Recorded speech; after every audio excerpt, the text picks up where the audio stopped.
we're practicing the Tina the Tiger, go to the assignment, click View Assignment, and then click the Tina the Tiger. Right-click on a Chromebook, 2 fingers to save image as. If you're on a PC or Mac, it's going to ask you to name the file. That's okay. So Chromebook, just right-click, 2 fingers, save as, and go back to assignment. It says upload to remove.bg. Okay.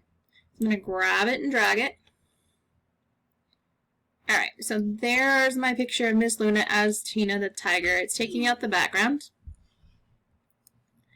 And so I'm going to, whoa, wait a minute. I want to put the background back.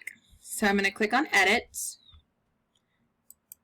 Erase, Restore, click Restore. I'm going to use a bigger brush and bigger strokes around here just to get everything back.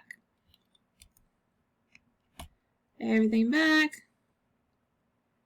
Alright. Now I'm going to erase the face so I can put my own face there. So I'm going to make the face transparent. So I'm going to make this smaller.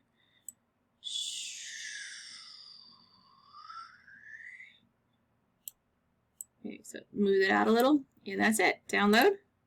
Download. Add it to the Google Classroom assignment. And that was Practice Tina the Tiger.